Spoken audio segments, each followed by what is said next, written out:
excited when I get up in the morning and I know it's a making day. I think it's because I still love making pots after 20 odd years.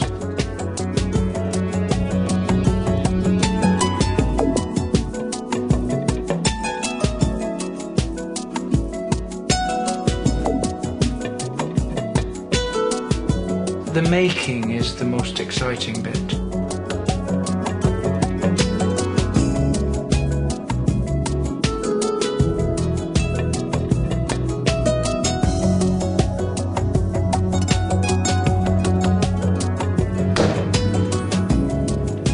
When I actually put a piece of clay on the wheel, the first thing I do is work it up and down. Not only to centre it, but I'm actually feeling the clay. And I'm actually gauging the power of the clay, in a sense.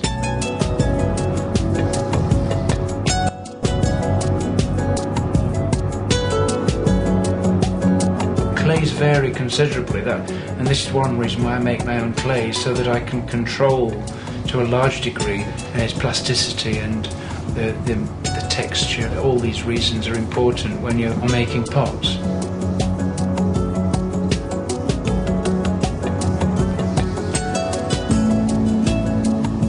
The physical thing of throwing is quite hard work, although I'm used to it and I can probably do a phenomenal amount by most people's understanding. It's still hard work.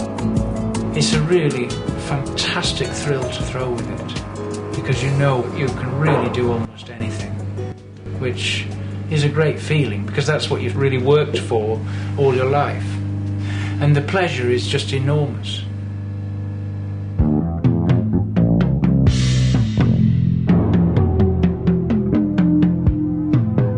Raku originated in Japan, and it really is about the process of taking red-hot pots with fairly low-fired glazes on and putting them in a combustible material which creates further effects again on the glaze.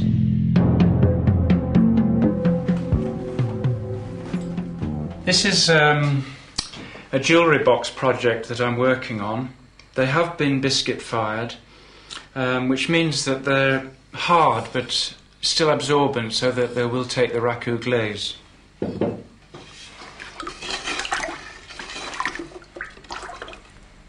I want to glaze the inside of this pot, so I'm going to pour the glaze in and quickly pour it out again to hopefully get a nice even coat on the inside of the pot. There we are, just put it down to dry. It doesn't take long.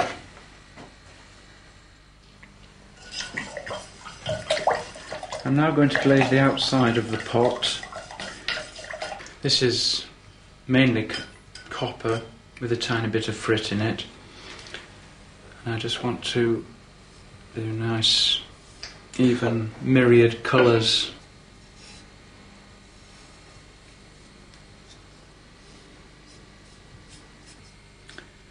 Okay, and that's it now, ready for firing. So when I've done a couple more, we can have a Raku firing.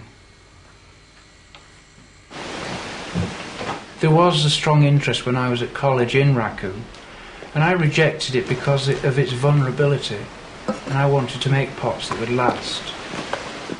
And therefore this Raku business of actually firing raw pots in charcoal and all manner of kilns, I just thought it was a complete waste of time, and I didn't want to know about it really.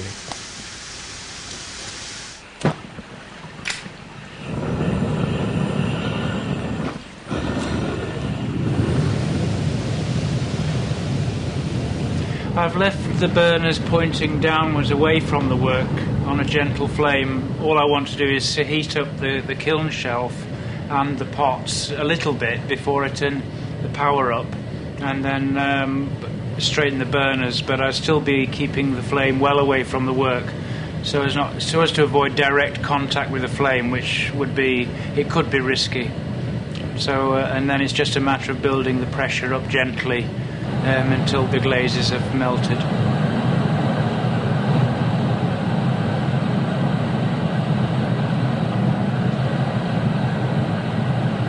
I always like to push things to their limits, and suddenly some little accident might happen, but you think, well, that happened because of this, and therefore I might just be able to control that accident and make it work for me.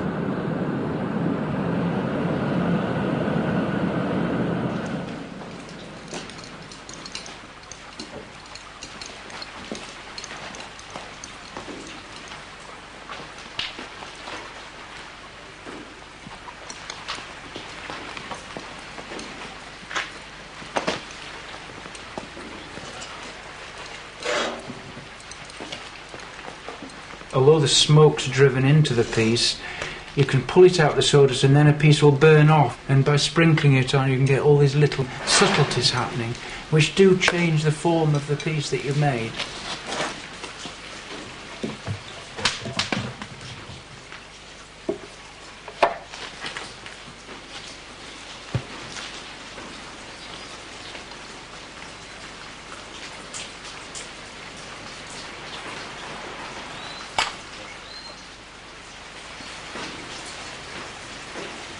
This is typical. You can see where the colours change from the reds to the blues and golds, and that's very typical of what the copper does when the flame is burning up the pot. I used to use a turquoise blue on the inside, but I've gone for this softer green now, which I prefer, and it's easier to gauge the temperature when I'm firing the kiln. So I'm quite pleased about that. I like all these haphazard brush strokes, and that's really what I try and aim for when I'm firing pieces with this particular technique. I enjoy talking about my work because every piece I make, I try and make it as meaningfully as I can. I don't talk pots all the time, but I don't need much to get going.